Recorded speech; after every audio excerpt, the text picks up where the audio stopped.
নমস্কার বন্ধুরা, GS forum চ্যানেলে আপনাদের সবাইকে স্বাগত জানাই।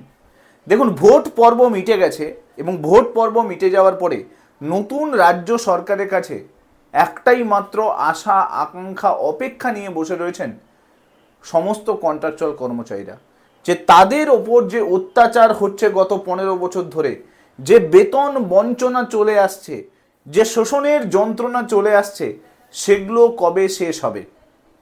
আজকে আমি আপনাদেরকে এমন একটা ঘটনার সামনাসামনি করব, যে ঘটনা শোনার পরে আপনি রীতিমতো চমকে উঠবেন।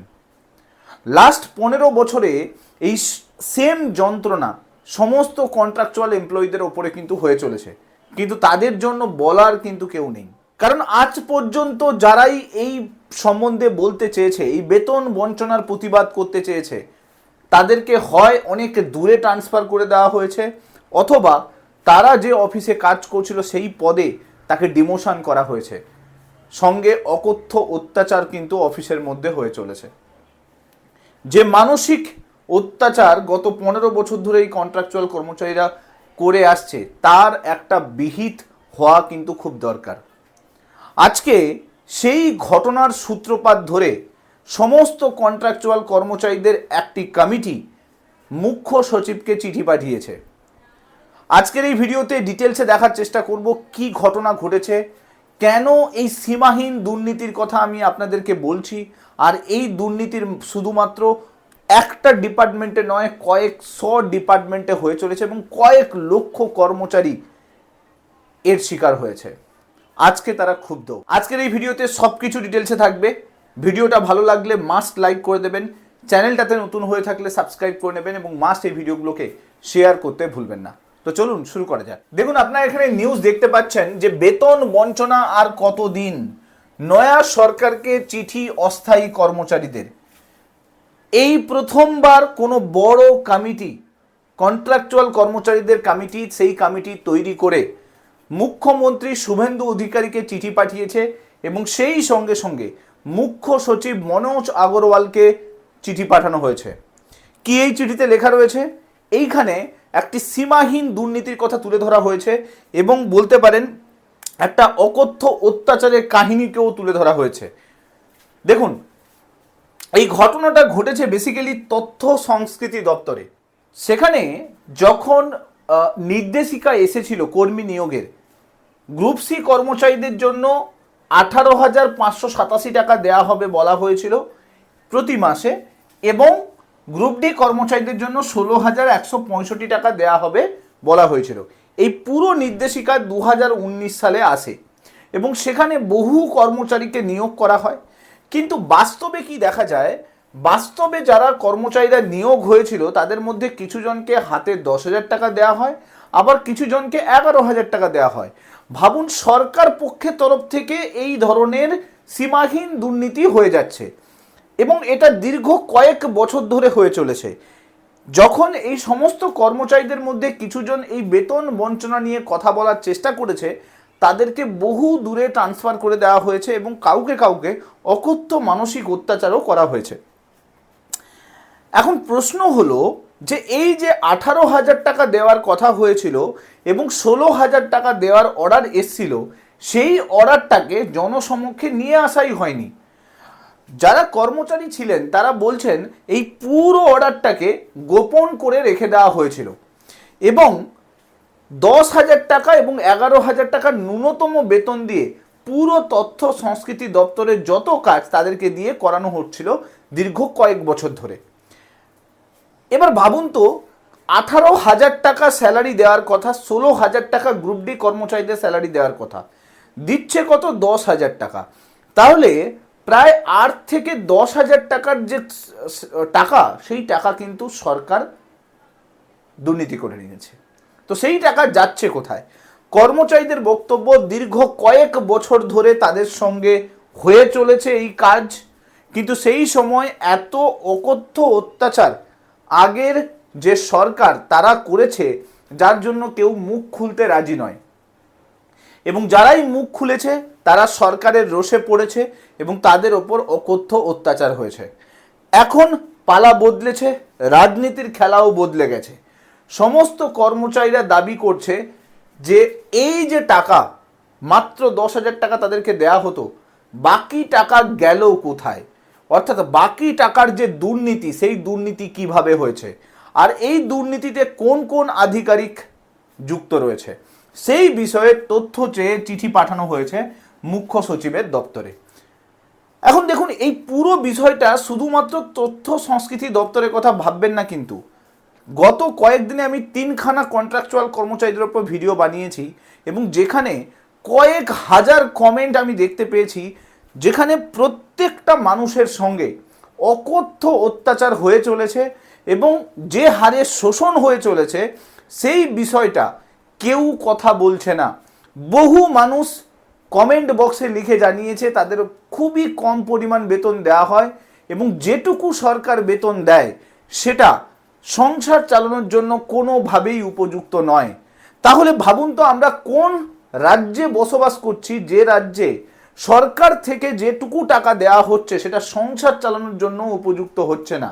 আবার সেটা নিয়ে বলার মতো সাহস থাকবে না, কারণ সেটা নিয়ে বললে সরকারের রোষে মানুষকে পড়তে হবে। তো এখন পালা বদলেছে, নতুন রাজ্য সরকার এসছে, মুখ্যমন্ত্রী শুভেন্দু অধিকারীর ওপরে মানুষের অনেক আশা রয়েছে। এখন সেই আশা পূরণের জন্য সমস্ত যে কন্ট্রাকচুয়াল কর্মচারীরা তারা কিন্তু চিঠি দিচ্ছেন। শুধুমাত্র তথ্য সংস্কৃতি দপ্তর ভাববেন না, সমস্ত department, health department, education department, VRP, para teacher, BSK, তারপরে যত কন্ট্রাকচুয়াল কর্মচারী সবার সঙ্গে কিন্তু সেম জিনিস হয়ে চলেছে। দেখুন, এই ঘটনাতে আরও কিছু জিনিস দুর্নীতি হয়েছে। টোটাল যেটা বলা হয়েছে যে 380 জনের সঙ্গে এই পুরো ঘটনা ঘটেছে। অর্থাৎ এই তথ্য সংস্কৃতি দপ্তরে 380 জন ক্যাজুয়াল কর্মচারী, তাদের সঙ্গে দীর্ঘ কয়েক বছর ধরে এই বেতন বঞ্চনা হয়ে চলেছে। এই বেতন বঞ্চনার সঙ্গে সবথেকে বড় মাথা যেটা ছিল সেটা ছিল সরকারি একটি সংস্থা যার নাম হচ্ছে ওয়েবেল। সেই ওয়েবেলের মাধ্যমেই কিন্তু এই সমস্ত কর্মচারীদের চাকরি হয়েছিল, কারণ এই তথ্য সংস্কৃতি দপ্তরে সেই মতো কাঠামো ছিল না, পরিকাঠামো ছিল না, ম্যান পাওয়ার দরকার ছিল, তাই এখানে নিয়োগ করা হয়েছিল। কিন্তু সমস্যা কোথায় হয়, যখন নিয়োগ হয় তখন ওয়েবেলের যে আধিকারিক ছিল সেই আধিকারিক নিয়োগ করিয়েছিল এবং যারা যারা এই সমস্ত চিঠি লিখেছে তারা কিন্তু কোনো আধিকারিকের নাম স্পষ্টভাবে চিঠিতে লেখেনি, কারণ আধিকারিকদের একাংশ কিন্তু তাদেরকে হেনস্থা করেছে। আবার এটাও হতে পারে যে পরবর্তীকালে তাদের নাম লিখলো আর সেই সমস্ত আধিকারিক এই সমস্ত কন্ট্রাকচুয়াল কর্মচারীদের ওপরে আরও অনেক বেশি অকথ্য অত্যাচার করতে স্টার্ট করলো, মানসিক অত্যাচার করতে স্টার্ট করলো। সেইটা হতে পারে ভবিষ্যতে, তাই জন্য কোনো আধিকারিকের নাম কিন্তু লেখা হয়নি। কারণ কি, এর আগে এই ঘটনা ঘটেছে যে বহু কন্ট্রাকচুয়াল কর্মচারীকে একটা জায়গা থেকে অন্য একটা জায়গায় ট্রান্সফার করিয়ে দেওয়া হয়েছে। সো তাই জন্য এই চিঠিতে কারুর কিন্তু কথা লেখা নেই, শুধু কর্মীদের অভিযোগের কথা বলা হয়েছে যে তাদের যাতে প্রাপ্য বেতন দেওয়া যায়। দীর্ঘদিন ধরে তারা বঞ্চনার শিকার হয়ে আসছে, তারা সমস্যার কিন্তু সমাধান চাইছে, অর্থাৎ ন্যায্য অধিকার চাইছে। এবার যে আধিকারিক এই সমস্ত নিয়োগ করিয়েছে সে এখন বলছে যে আমরা কোনো আংশিক সময়ের কর্মী নিয়োগ করিনি। মানে বুঝতেই পাচ্ছেন, এই বড় যে অর্গানাইজেশন ওয়েবেল, তার যে মাস্টার মাইন্ড রয়েছে সে এখন বলছে যে আমরা কোনো কর্মচারী নিয়োগ করিনি। তাহলে এখানে সবথেকে বড় প্রশ্ন, তাহলে এই যে 380 জন কর্মচারী জয়েন হয়ে রয়েছে ক্যাজুয়াল কর্মচারী হিসেবে, আর সরকার যে কয়েক বছর যাবৎ 10,000 11,000 টাকা করে দিয়ে যাচ্ছে, তাহলে কি সরকার ফ্রিতে টাকা দিচ্ছিল?